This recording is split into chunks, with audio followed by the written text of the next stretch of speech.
কোথাও। পাঁচিলে বসে বসে কি করছিস রে? আর বলিস না ভাই, সারাদিন আজিরে থাকতে থাকতে না কোমরে বাতে ধরে গেছে। এই একটুখানি হাওয়া খাচ্ছি। তো চল, কোথায় যাবি বললি? চল ঘুরে আসি। কিন্তু হ্যাঁ, আমার পকেটে কিন্তু একটা টাকাও হবে না, বুঝেছিস?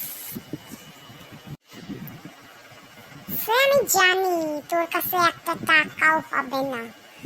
তুইও কিপটে, তোর বাপও কিপটে, তোর 14 গোষ্ঠী কিপটে। তো শোন, চল দুটো সিগারেট খেয়ে আসি। আমি একটা খেয়ে তোকে একটুখানি দেবো, ওইটুকুই খাবি, বুঝেছিস? পয়সা নিয়ে আবার বেশি বেশি খাবার আসা। তুই এভাবে আমাকে বলতে পারলি? তোর 10টা না 5টা না একটা মাত্র বন্ধু আমি। ঠিক আছে, থাক, যাবো না, আমি এখানেই বসে আছি, থাকি, তুই যা। কিরে পিন্টু আর মিন্টু, দুটো বকাটে ছেলে, সারাদিন আড্ডা আড্ডা আর আড্ডা।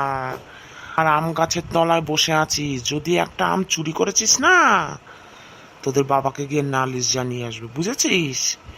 এখান থেকে যা বলে দিচ্ছি, যা।